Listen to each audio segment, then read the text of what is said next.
Place à la chronique culture de 64 minutes. C'est avec Dominique Chimbakala qui nous rejoint. Et pour commencer, le festival Tous Écrans de Genève.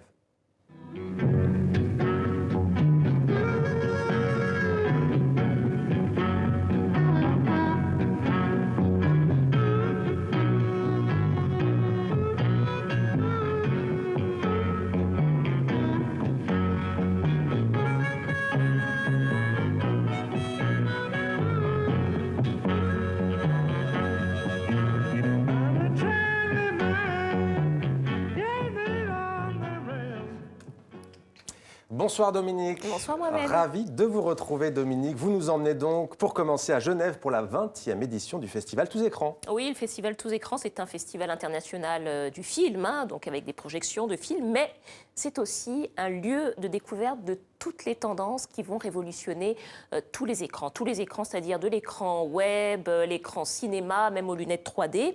Alors, ce qu'on va voir dans ce reportage qu'on a préparé pour vous, c'est deux projets qui vont vraiment révolutionner notre rapport aux écrans et qui vont nous faire passer, nous, du stade de spectateur à peut-être celui d'acteur. Je vous propose de regarder ce reportage qui a été tourné par nos confrères de la télévision suisse. Voler comme un oiseau. Beaucoup d'entre nous l'ont expérimenté en rêve, mais aujourd'hui, grâce à un simulateur imaginé par une équipe de la Haute École d'Art de Zurich, le rêve devient réalité virtuelle. Une expérience sensorielle bluffante, fruit d'un concentré de technologie de haut vol. Le corps est comme libéré de son poids, nos bras transformés en ailes nous emmènent voler au-dessus de San Francisco, le ventilateur renforçant l'impression de déplacement. Une expérience qu'un jour sans doute chacun pourra tenter chez soi. Autre expérience virtuelle étonnante, celle de deux réalisateurs danois qui vous installent à la table d'un repas de famille.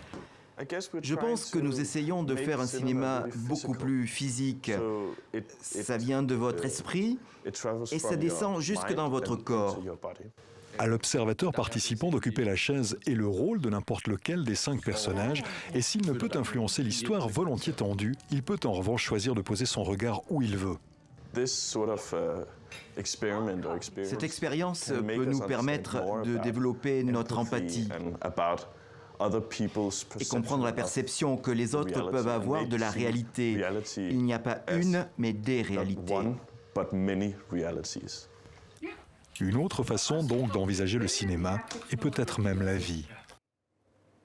Il s'est bien amusé, Michel Cherouti. Et il s'est bien amusé, manifestement. Et il y a encore plein d'autres innovations à découvrir parce que c'est jusqu'à demain à Genève.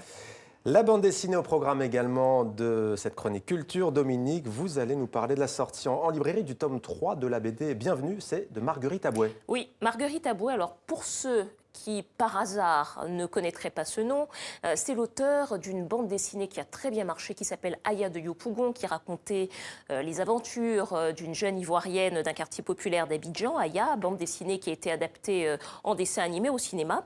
Et bien là, Marguerite Abouet publie le tome 3 de sa bande dessinée Bienvenue. Cette fois, on quitte l'Afrique pour découvrir Bienvenue, une jeune Parisienne un peu mal dans sa peau, très généreuse et qui a le chic pour rencontrer des gens qui ont des problèmes, mais des gens auprès de qui elle va apprendre à grandir et à évoluer. Je vous propose de regarder ce qu'en dit l'auteur. Nous l'avons rencontré avec Martin Van Den Bosch. Bienvenue, c'est vraiment bienvenue dans ma ville, dans Paris. Cette ville que j'aime, cette ville où je vis depuis plus de 30 ans maintenant. Avec cette histoire de Bienvenue, je voulais raconter, moi, pourquoi j'aime cette ville à Paris. Parce que justement, on peut vivre avec des gens de toute religion, de toute couche sociale, de toute couleur de peau. Toutes les personnes présentes dans cette chambre ont des problèmes. Et je m'y inclus aussi. Il y a des alcooliques, il y a des transsexuels, il y a des familles recomposées, composées, décomposées, il y a des sans-papiers, il y a des mères seules. En fait, c'est la vie. Bastien et Capucine ne pourront jamais être heureux si vous ne leur montrez pas que la vie est belle. C'est notre devoir à nous, les parents. Moi, je dis qu'à Paris, on a une identité multiple. Bienvenue en a une. Pourquoi? Parce que, au fil de sa petite vie, là, elle s'est appropriée, incorporée la culture, les représentations, les normes, les valeurs des gens avec qui, forcément, elle cohabite. C'était Demander le programme. Merci Dominique pour cette chronique culture.